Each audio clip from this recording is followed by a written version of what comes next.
Welcome to the Sense Making in a Changing World podcast, where we explore the kind of thinking we need to navigate a positive way forward.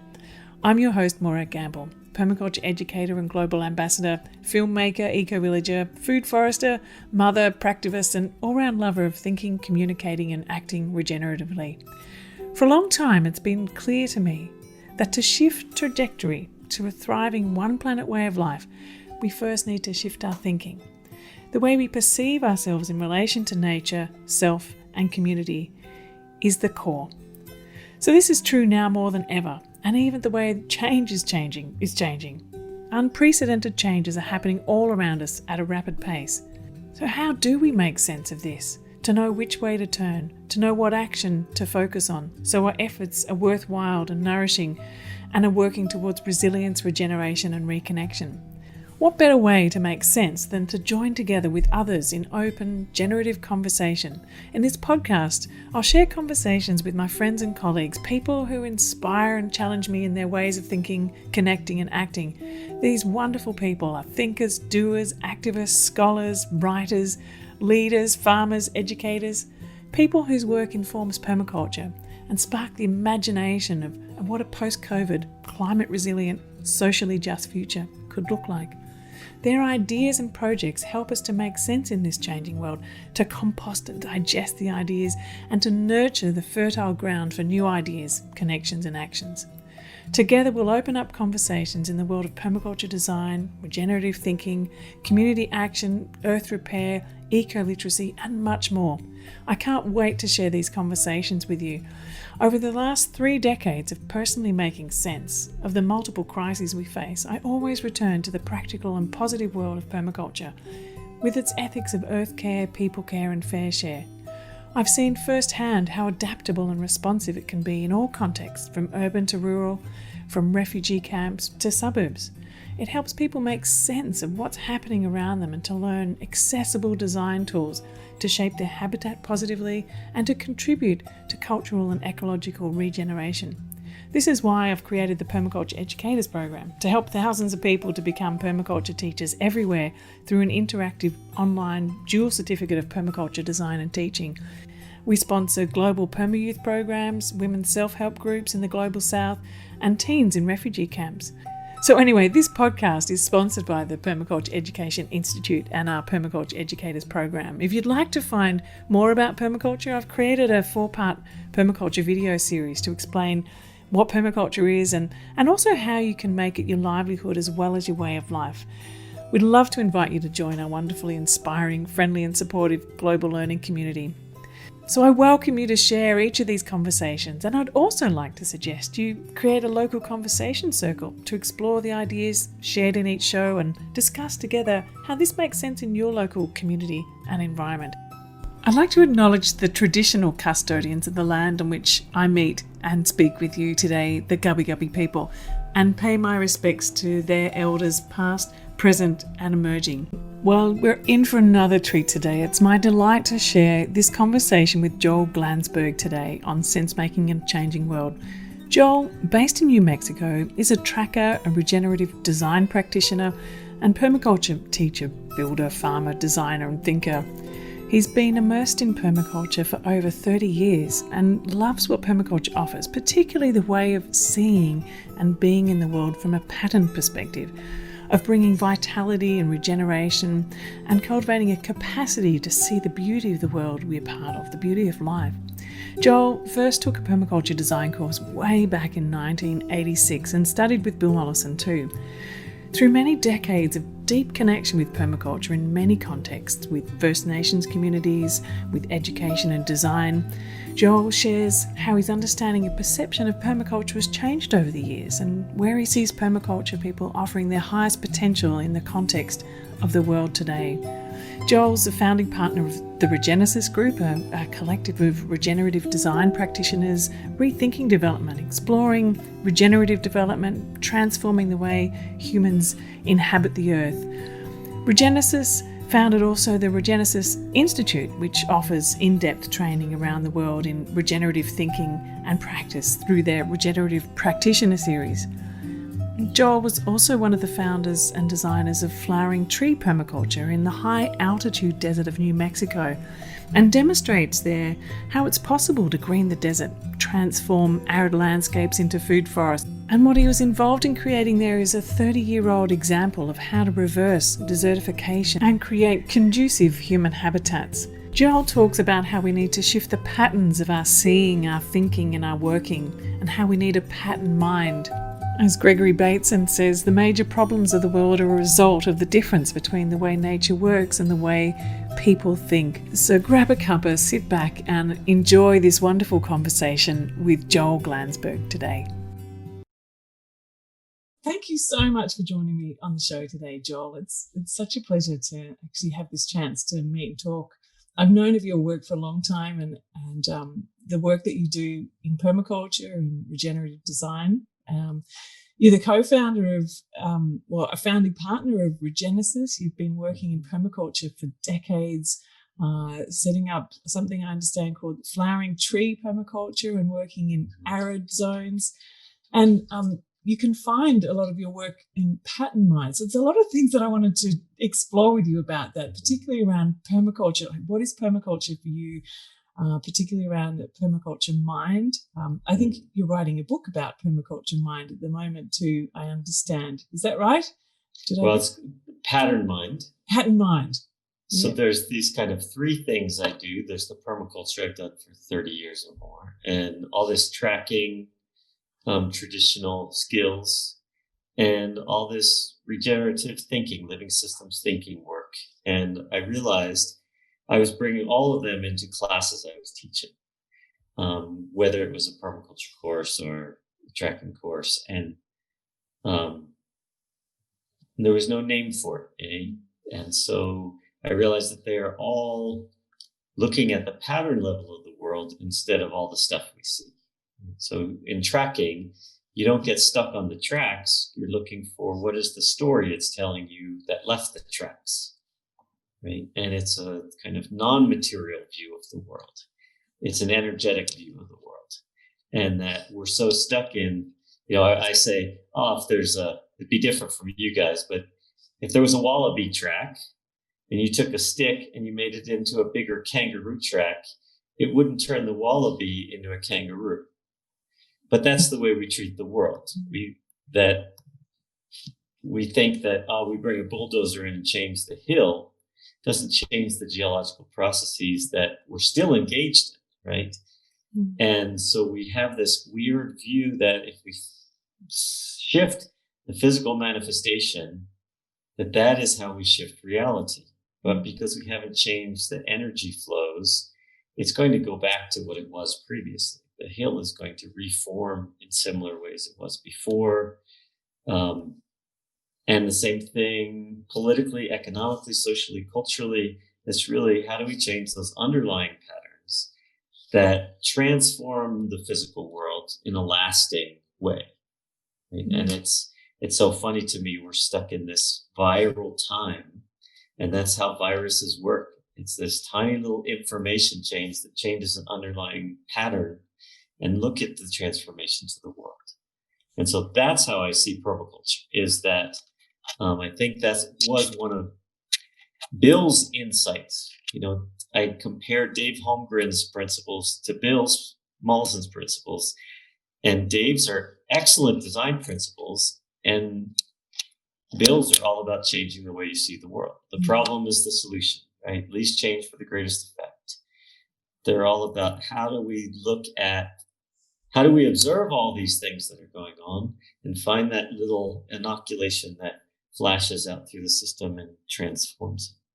So what you're saying then really is that it's not a big thing that necessarily needs to happen. It's inoculation, and it's not a linear thing either. The change doesn't happen incrementally over time. It can just change like that. So what are those points of inoculation that you found, or what is it? How is it that you've noticed when people come in contact with permaculture, with the programs that you run, that shift is able to happen? How do you help to tend that? That's a great question. I want to back up for 1 second and address this linear thing, because all the patterns we see in nature, whether it's the rings on the surface of a pond or that logarithmic spiral in the seashell, the branching patterns, um, that the rate of change speeds up. It goes faster and faster and faster and faster, right? And that we do not have the time and energy to fix all the ecosystems of the planet and all the soils and all the damaged human beings. But we have the opportunity to harness that way that nature develops, to transform and regenerate the living world. And I think that's why what you're pointing at is so important, is that it's not so important that people in a course, they learn, oh, here's the right way to build a swale, or here's the right way, right? That those are all tools to help people see the world in a different way. Oh, I never thought about, if we cut a ditch on contour, we catch all that water. And even if it rains, this much annually here, we could effectively have 2 meters worth of water in there if we wanted to, right? That for me, it's that change in the seeing that's really important, because then you can say, oh, it's the same with building soil fertility. It's the same with building economic wealth. It's the same with, lifting people out of poverty in all these different ways. Is that it's seeing those patterns of a little investment that transforms the pattern or even people's capability, that grows exponentially. Mm. Mm. So I wonder, with the when you're talking about lifting people out of poverty, and can you just kind of unpack that a little bit more? And a lot of the work that I'm doing at the moment is working with people in refugee camps, for example, and with permaculture, and helping in that frame, shifting to a more sense of abundance is what I see happening. Potential. There seems to be new, just endless possibilities starting to emerge out of that. I just would love to hear a little bit more about you speak about how you see permaculture mind or pattern mind helping to address social systems, and particularly in areas where there's poverty, or maybe even political shifts. So like there's a lot of that going on in your part of the world at the moment, and right. It's a huge area, and I wonder what permaculture, from your perspective, has to say about that. That's kind of like very different realms of thinking about social systems, but they're all connected. Yeah, the first one, I was just on a call with some students through Regenesis, this organization I helped to co-found some 20 some years ago, and the institute that we began just a couple of years ago. We've been doing an educational program for 6 or 8 years, because people were interested in working with us, learning from us all around the world. And it didn't make any sense to bring everybody together. So we started an online program, just 8 or 9 sessions, weekly or bi-weekly, and an intensive, and some coaching in between. And it's called the regenerative practitioner. So it's people who are already practitioners to kind of bump up their abilities to accomplish. Many of us feel as if we've plateaued. We've accomplished really great things, but not really what we've aimed to. And so how do we develop our abilities so we can actually get beyond that glass ceiling? And we've just completed a series in Rwanda. And many of the people are professionals. They're architects, engineers, builders, particularly working on governmental projects. And one of the things they're talking about is the government is doing all these excellent projects, largely resettling people who are suffering from the impacts of climate change, and also trying to provide them with a livelihood. So they're not just getting homes, they're maybe getting some chickens or farmland or cattle. And they were talking about how often people will then sell the chickens, sell the cattle, sell the doors and windows and mattresses and bathtubs out of the homes, right? And then go back to the government and ask for more. And we were talking about how much of it is because they don't have an ownership in it. They didn't build the house. They didn't raise the chickens. Their neighbor didn't raise the chickens. I am often reminded of my friend Brad Lancaster, who's written all these books on water harvesting and the like. And he talks about how in front of his house, they caught the water off the street, planted all these edible native plants. It was cooler and shadier. Everyone was hanging out there. He got some grant money to do the same thing in the whole block. And he said the most important piece of the design was not the water catchment structures. It wasn't the plant guilds and their relationships to one another. It was the process for implementing it. And the process for implementing it was the people in the street doing it. And it was not just that they learned about water harvesting and the like. It was that they owned it. So if somebody came along and parked their truck on top of the plant, grandma would run out of the house, bang on the truck with her cane. Oh, my granddaughter planted that plant, move your right. But if the city had done it, she wouldn't have cared, or a landscaping company. And it's one of the things we neglect in permaculture in general is we design something and we don't consider the process for implementing it, right? So that it is creating new capacities, skills, all kinds of abilities, money going in ways it often usually doesn't go. And I think the kinds of cases you're talking about, you're sort of forced to do that. That so much of permaculture is there's somebody who's got the money and they're going to pay the people to bring in the plants and plant the plants and do the water harvesting and build the beautiful solar straw bale home.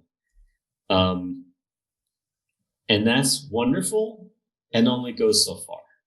That if we really want to transform communities, we really have to focus on the process. Do you know that Gregory Bateson story about the New College of Oxford, England? No, I don't think I do. So he tells this story. The New College, which was founded some 500, 600 years ago, had this great dining hall in it with these massive oak beams that supported the roof. And one of the workers noticed sawdust coming down and went up and dug in with his penknife and found beetles were riddling these beams. And so he went to his boss and they talked to all these different people and they couldn't figure out where they were going to find the massive oak trees they needed to replace these 500-year-old beams. So finally, they called in the forester because the college had forestry lands as part of their endowment. And they asked him, he said, I was wondering when you were going to ask about them trees.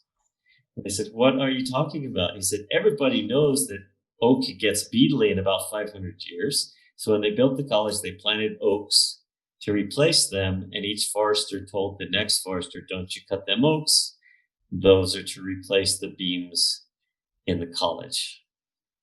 And he says, that's the way you run a culture. So you don't begin with the architectural design. You begin with the forestry or growing the withes or creating whatever it is that is going to end up being the thing. And it's not just that. It's not just the building. The building is the forest as well. It is all of those things simultaneously, even whether everyone sees all the parts of it, but it is all of that. And yeah, it's a wonderful way of seeing it and a wonderful way of being. And I see a little bit of that happening within Crystal Waters. When Crystal Waters, the eco-village here that I live in, was designed and set up, there was a number of people who also started planting forestry areas, woodlots on, parts of the land that wasn't so great for, houses or the other parts of growing. And it wasn't the steeper slopes where there was, natural forest that was never to be cut. It was kind of the mid slopes, darker side. And so they planted them up with trees. And so we know to go to Peter, who's the forestry guy, when we need some timber.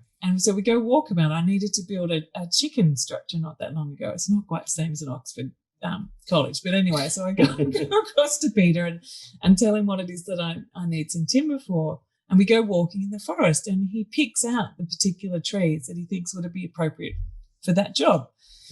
Similarly, when I needed to get something that was a little bit more substantial for the house, we would walk deeper into the forest and we'd find the older trees that would have the suitability for that. And he'd tag them. He'd say, "Come back tomorrow." And there it was. The tree was on the edge, ready to be picked up, and I'd take it away. And it was there's something kind of amazing about that when you in your home and you're touching that piece of wood that you know where it's come from, where it's grown, who's grown it, and being involved in the process of respectfully harvesting it.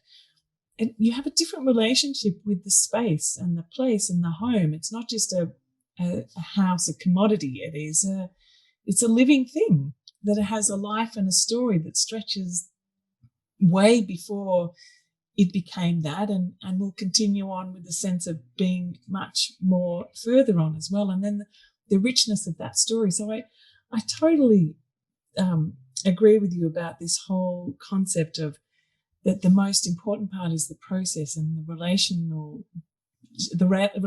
that you build, the relational process that happens within permaculture. I mean, my experience of being involved in permaculture application from the start with city farms and community gardens have seen that sort of connection and the ownership.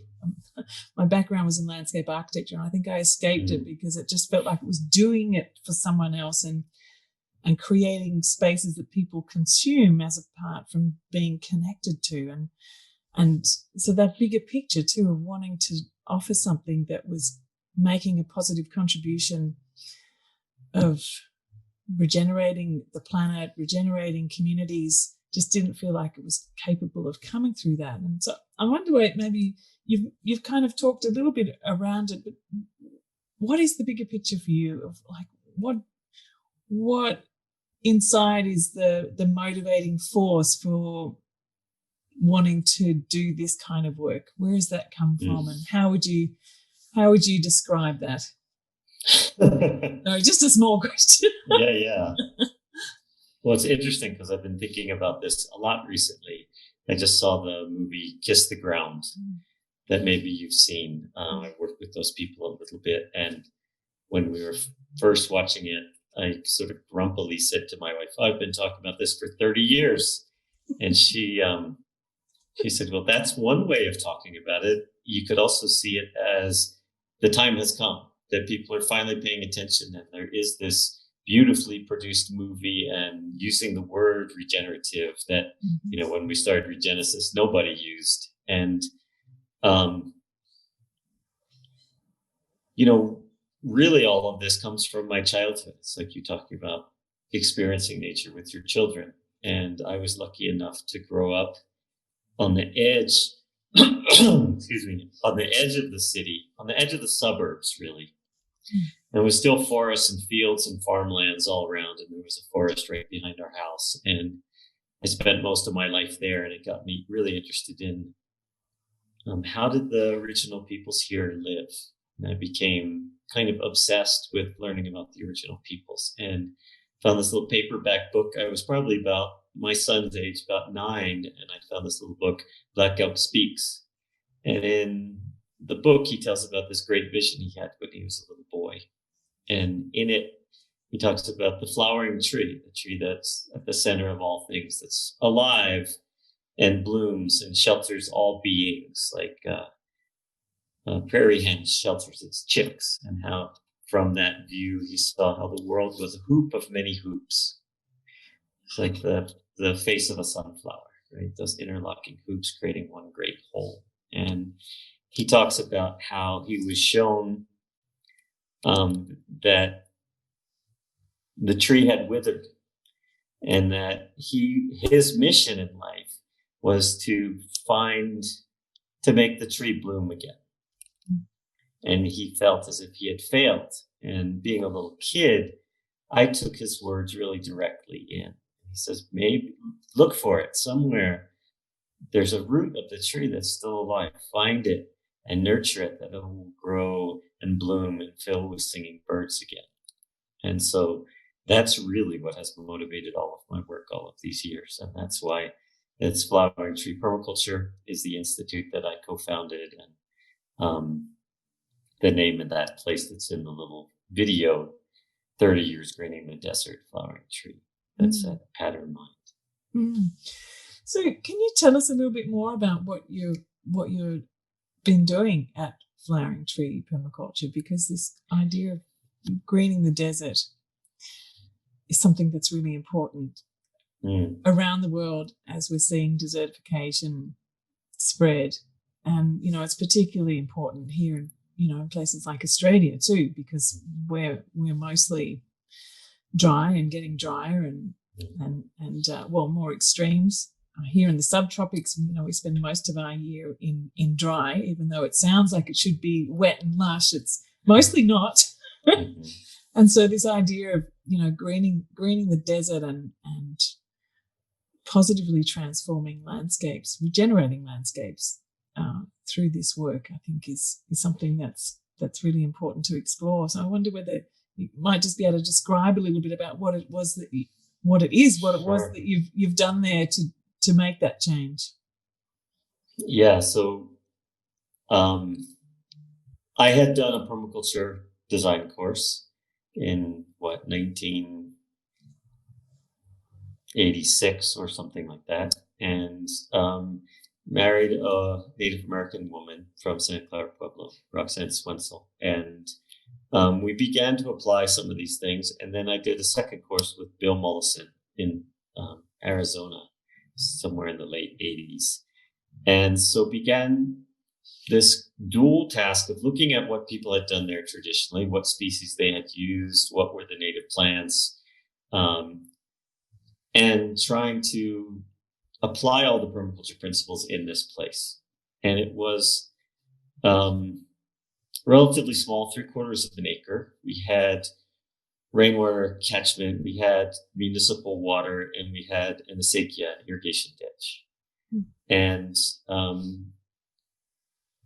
worked on creating a food forest in the high desert, which is cold and dry and hot and poor soils and the like.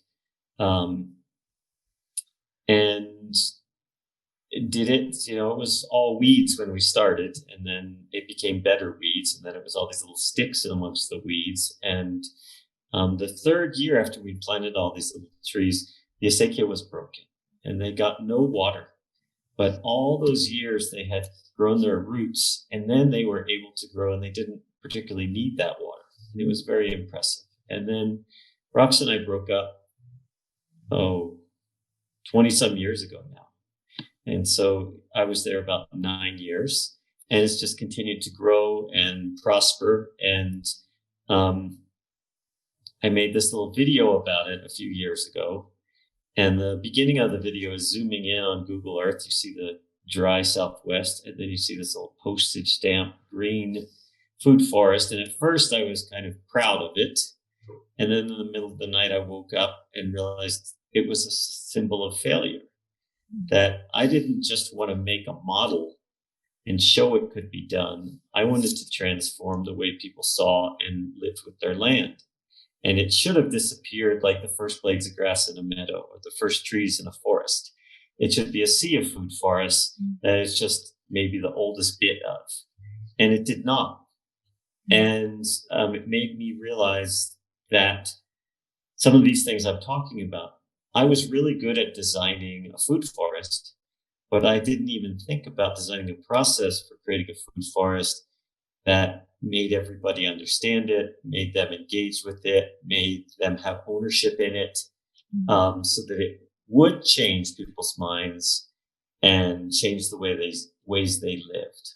And it was a real lesson to me how materialistic I am and how mechanistic I am. I was thinking, I will build, it's this thing we say all the time, build it and they will come, or prove that it can be done and then everyone will do it. And I had that fantasy when I was an early permie that I'll just show that we can do this and everybody will do it. And it does not work that way. Yeah, well, I guess that's a thing, isn't it? having the demonstration garden, and it's it's something that is still really common in terms of what I hear all the time. But what you're saying is that not that we don't need those spaces, but there's something else completely other that we need to be paying attention to in creating those things, which is the way that it's done, the way that it enriches the relationships with the community and beyond. Do you maybe want to just talk a little bit about that a bit more? I know you have already, but say if you were starting fresh on a project like that, how differently would you do that now? So, there's a lot of people who'd be listening to this who are in the process of starting their own places and wanting to become people who are activating change and educators. And so I think in order to kind of shift it from just creating a spot and teaching from there, what's that other aspect of it that you would encourage people to explore and to bring into what they're doing?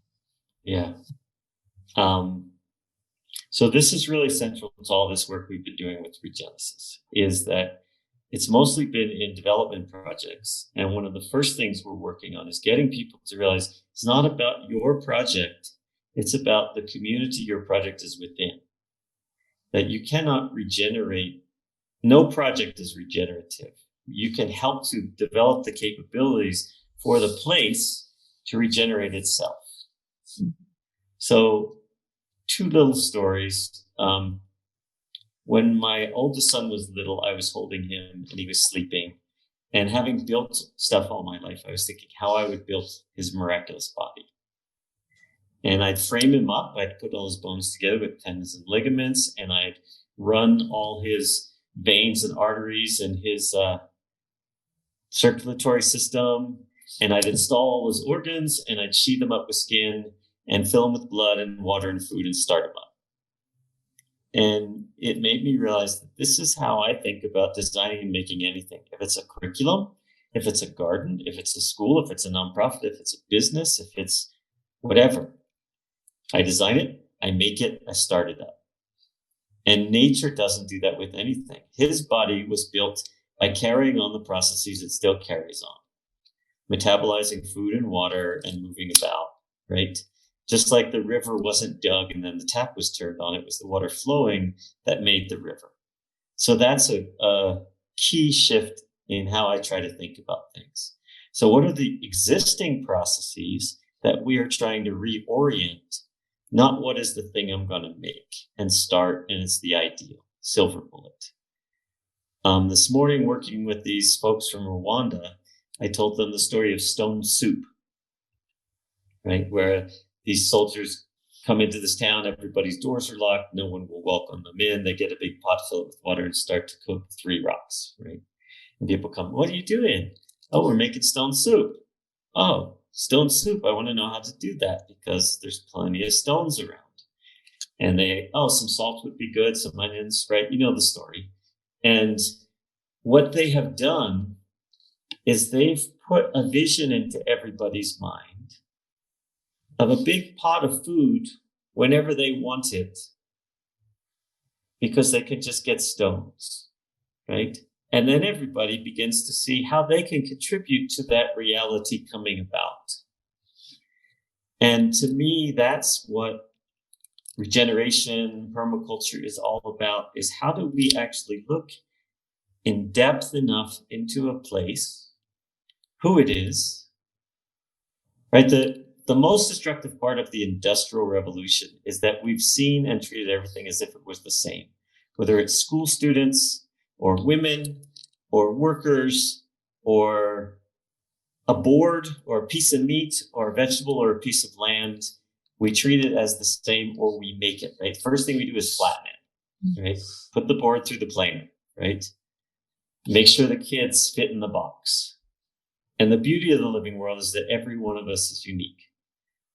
Every piece of land, every person, every human being, and every place. And so that's a core to our work at Regenesis. How do we help us understand the water we're swimming in that is invisible to us to understand the unique potential of this place, how we could envision the potential of this place into the future, and how we can each be called to contribute to that shared vision. And some of us, it might be gardening, some of us might be foresting, some of it might be cooking, some of us might be business, some of it might be schooling. But it's Ben Haggard, who's one of my co-founders at Regenesis. We did permaculture together for a long time. He said, our failure as permies was teaching classes everybody wanted to be us, instead of learning to be a permaculture-minded lawyer and a permaculture-minded teacher and right? That it really is, how do we have this worldview and this way of looking at things that whatever our skills and our callings are, we can contribute to the health of living systems that are whole and increasingly developing and evolving. I love that. And I think that's, that's exactly, it's what people need to hear, I think, because it's this sense that, permaculture is about going and having a homestead or being a permaculture designer or a permaculture teacher. It's well, it can be that, but it's so much more. It's about, like you're saying, it's about bringing it inwards and weaving it wherever you are, wherever your passion and your interest lies, and that is a way of seeing, isn't it? It's a paradigm. It's a way of engaging and relating and connecting. I wanted to sort of take a step back though, because there was something you were talking there about the bigger picture, like the stone soup. So I'm thinking, my mind is at places like community gardens, for example, where they've been going for a while and they've come to a point where they're just maybe a bit stuck, that they don't have the stone soup. And so from the work that you do with Regenesis, how do you help communities identify what their stone soup is in order that they then see how they can contribute to that? Because I think we can all have a sense of what we can do here, but like, what's that next step? What's that bigger picture? How, and, taking that out from smaller projects to thinking about, a more societal level, what is our societal stone soup that we can hold that image of, so that we can be stepping up and speaking up and contributing at a different level? Yeah. So I'm going to answer your question using a framework that we use a lot at Regenesis. So it's 3 nested holes, and in the middle one is vitality, right? So these are requirements to be regenerative. So whether it's a houseplant or a business or a cafe or a piece of land or a community, it must be vital, right? There has to, part of what you're talking about, these community gardens that sort of go flat after a bit, is the spirit, right? That spirit that started, that was fun and exciting, and we're going to be creative and do all this cool stuff. After a while, it starts to fade. And it's because you've accomplished the things you decided to accomplish, or you just accomplished what you could accomplish, right? But in a changing world, you've got to constantly be changing and developing, or you lose that vitality, right? There's some of the most successful projects after a while. It happens to all of them. Village Homes in Davis, California, which is a beautiful place. It doesn't have the same kind of vitality it once did, because it doesn't have the same kind of mission. And what are we going to actually be doing? So that mission, that calling, that regenerated spirit is really essential to a regenerative project.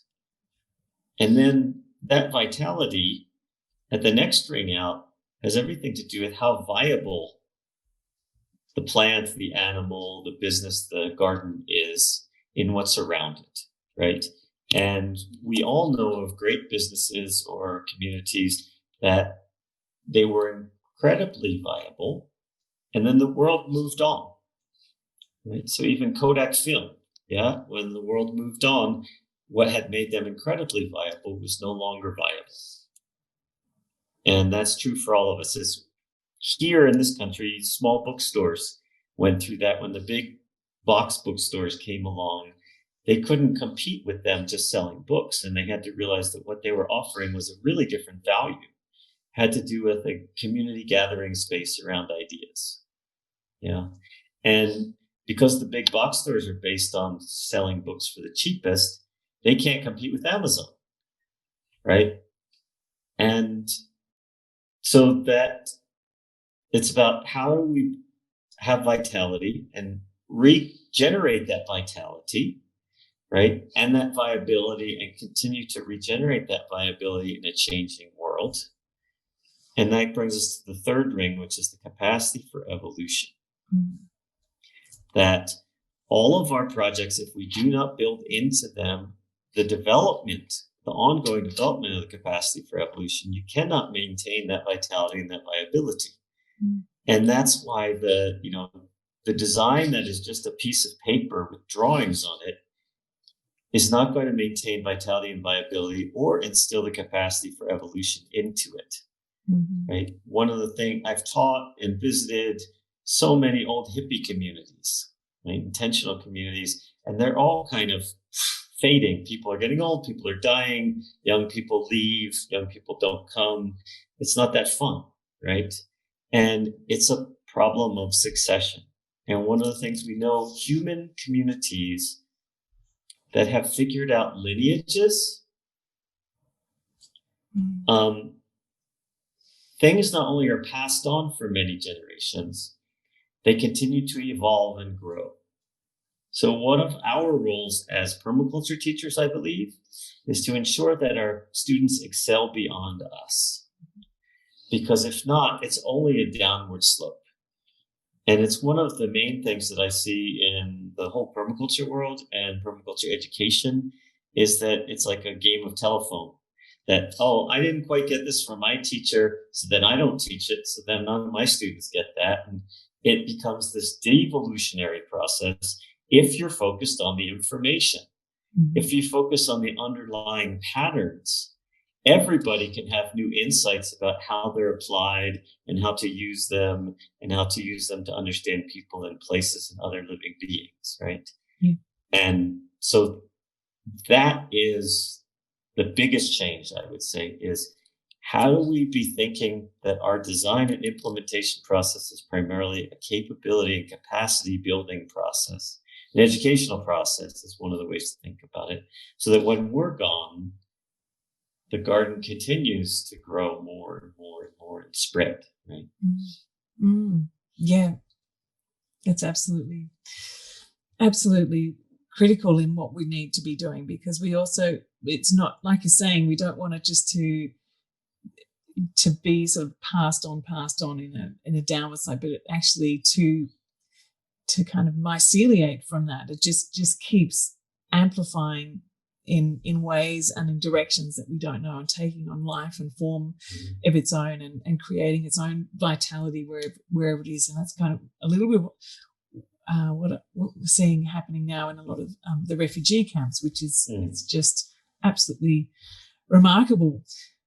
And I wanted to sort of circle back around to where you were talking about vitality and viability and that capacity for evolution, because there was something in there that I wanted to ask you about, like practically how do you make that happen? So let's go back, say, to that example of community gardens or eco-villages and aging communities that you've experienced.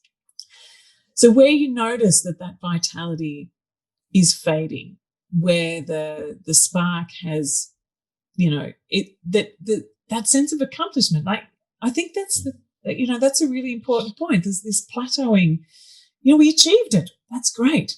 But once you've achieved that bigger set of goals as a community, how do you move past? There's a kind of a settling in. It's like, okay, we did this. That's really great. We're okay.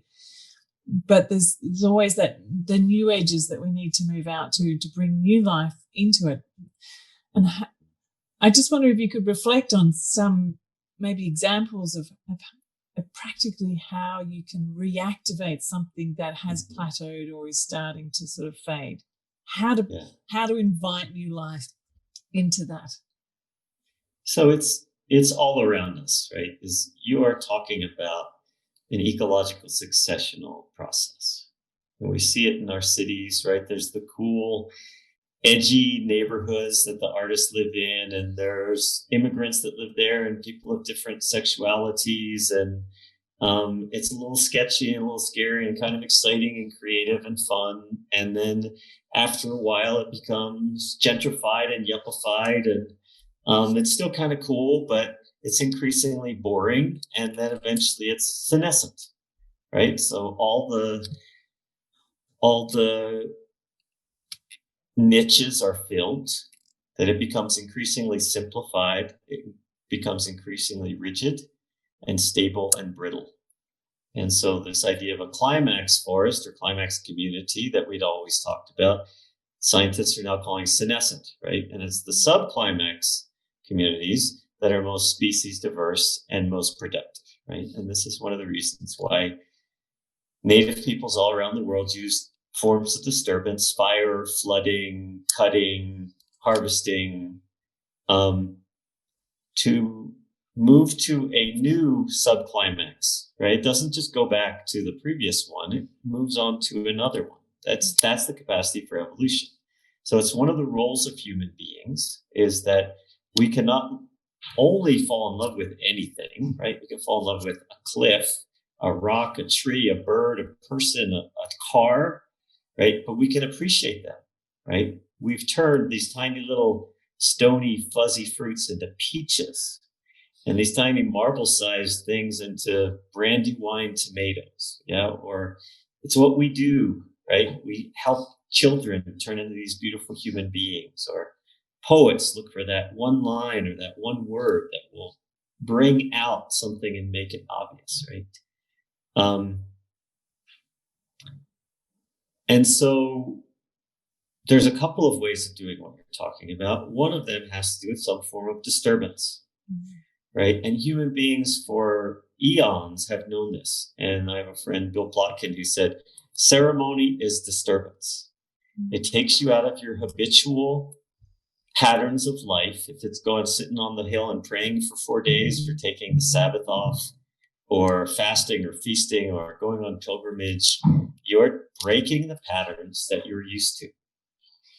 So ceremony is one of the ways we break our patterns. And ceremonies can be as much a habitual pattern as well, right? I was just going to say, in my mind, I have ceremony as being actually something that is a pattern that is continued over time, as opposed to breaking a pattern. That's a really interesting shift. Well, it's different than your daily life. Yeah. Right? You're not working, you're not eating, you're eating a lot, you're praying, you're singing, you're whatever it is, you're all going out into the forest together. You don't do that every day. It may have been, so there's three aspects that are really important. One is that to be consciously developmental, to know that we're going to plateau and we need to create the next stage of evolution, or we're going to lose the vitality and viability, right? So being aware of that is a pattern in the living world, including human organizations. So knowing that. So setting up these periodic disturbances, right? Whether it's taking the Sabbath off or seasonal festivities or whatever it is. And there's a kind of need for an intensity and a periodicity and a longevity, so that all of these communities, they've had some way of knowing that there's a tendency toward rigidity and codifying and ownership and all of that. How do we have that jubilee? How do we have that ground fire, that cool ground fire, not the crown fire that wipes it all out, that redistributes things, gets us to see things in a different way, and we can practice it, right? So whether it's a yoga practice or a legal practice or a landscape architecture practice, It's actually you're developing your capabilities by practicing a permaculture practice, right? And so in all these ways, it's a kind of regenerative practice. And you have to do it with the garden, right? The garden is going to start to go down. You lose species, the soil gets compacted, or it gets too acidic or too alkaline, and you have to move things around. And it's always somewhat painful. It's like, we've always planted peas there, right? We've always had that hedgerow there, or the kids love those berries. You can't take those, right? That it happens in our minds as well, right? So I love that idea of being a practice, and that is that what we talk about being lifelong learning, that kind of terminology, but it is about not just learning it, but actually being in the practice and being in that full engagement with it, to know when and where shifts can happen, or how to interact in order to bring that change. And maybe you could talk a little bit more about change making. I know we're almost at our time. There's two big questions I wanted to ask you, and maybe we can if I ask them both together, we could wrap that up together. So one is about that process of change making as opposed to creating conditions for change, because often we head into we're change makers, we're going to make a difference, whereas whether you see that as a really actually what we need to be doing is creating conditions for change, because things always change, is kind of like what Nora Basin talks about a lot. And the other question that I wanted to bring in here is what do you see being sort of the highest potential of permaculture in the world today? So which kind of relates to the change making, I suppose, that we need in the world today as well. Yeah.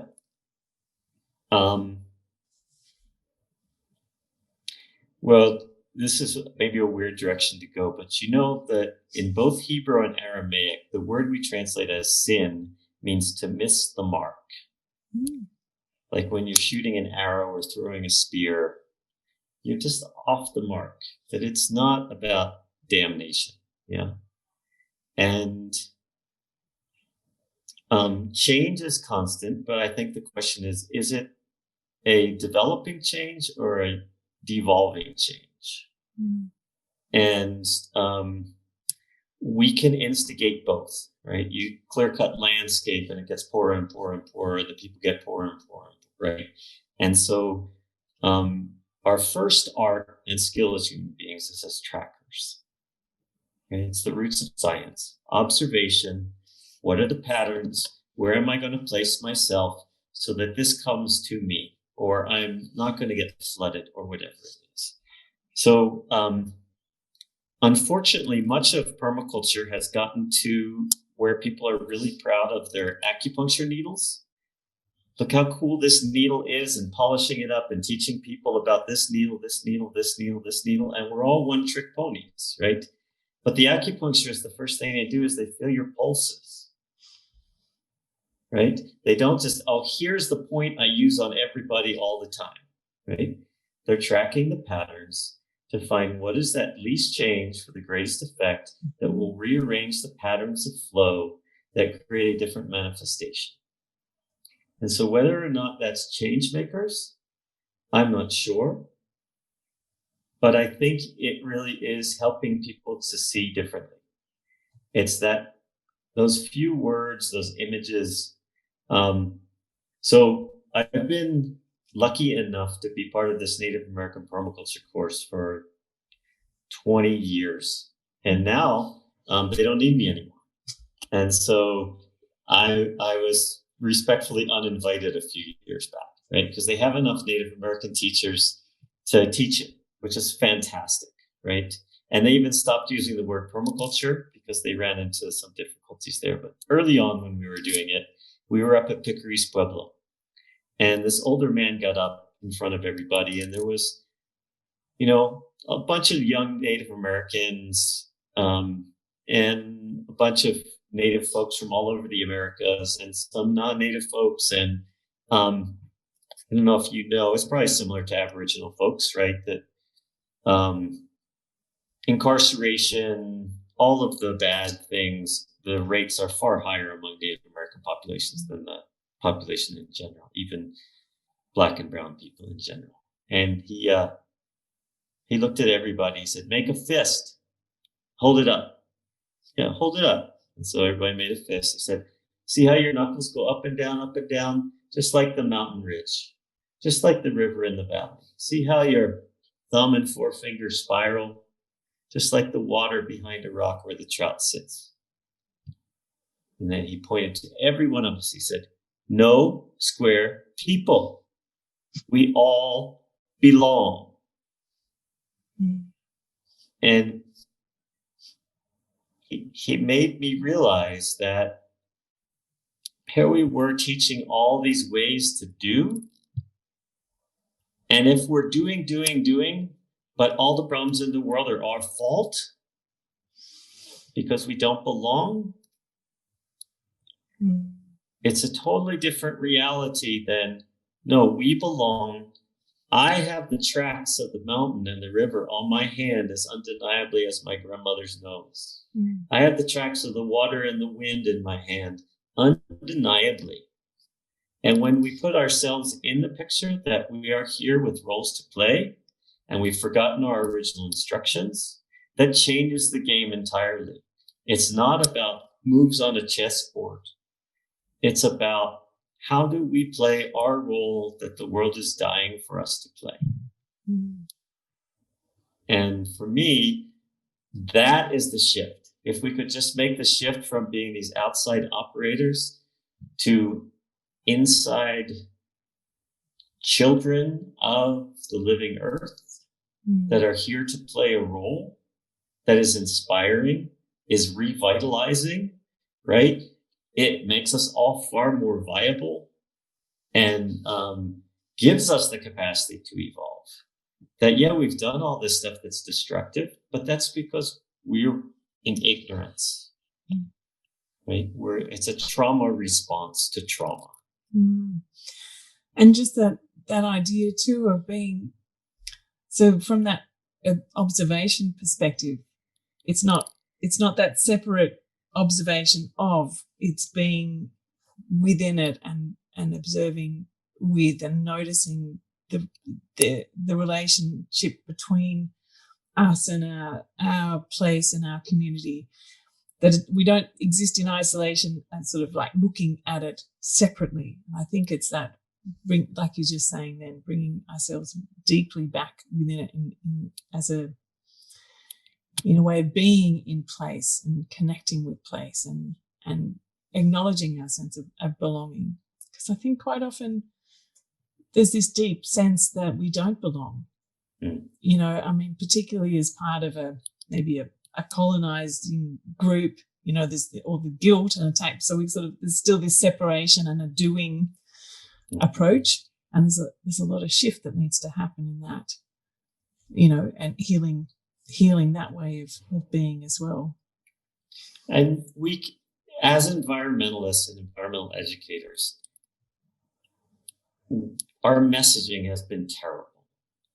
If you tell a child they're bad and stupid and ugly, they will believe they're bad and stupid and ugly. If you tell people that everything is their fault, they'll believe it's their fault. And if you tell them they're beautiful and wonderful and capable and they are entirely able to make beauty in the world, and that's who they'll be. And that's what they'll do. Well, that's a beautiful place to end our conversation today. Thank you so much for joining me, Joel.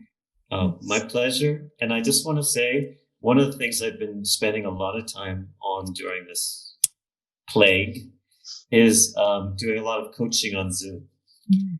And it's an easy way to reach me. And if people want to contact me through the contact page of patternmind.org, it's a great way to get a hold of me. And it's nothing better than to talk to people all around the world that are doing their best. Yeah, great. So I'll put down the links for all of this in the show notes, where to find you and links to your work. Thank you again, Joel. It's been an absolute pleasure to have this conversation with you this morning or your afternoon. And it's just been really great to connect. Like I said at the start, I've known of your work for a long, long time, and this. We're all around the world, and something about, like you're saying, with this time now, that because of Zoom, many of us who have been in our various places are actually connecting more than we ever have before. And I'm really grateful for that opportunity to have a chance to really reach out and connect with a lot more people. That's absolutely enriching. Yeah, thank you. It was funny. Last night I was thinking about this, and I was mostly thinking of questions I wanted to ask you and things I wanted to hear about your work, but we'll have to do that in another show. Your part too. Well, thank you, Joel, and have a beautiful evening, and hopefully we'll talk again soon. Wonderful. Thank you so much. Thanks. So thanks for tuning in to the Sense Making in a Changing World podcast today. It's been a real pleasure to have your company. I invite you to subscribe and receive notification of each new weekly episode with more wonderful stories, ideas, inspiration, and common sense for living and working regeneratively. And call positive permaculture thinking and design into action in this changing world. I'm including a transcript below and a link also to my 4-part permaculture series, really looking at what is permaculture and how to make it your livelihood too. So join me again in the next episode where we talk with another fascinating guest. I look forward to seeing you there.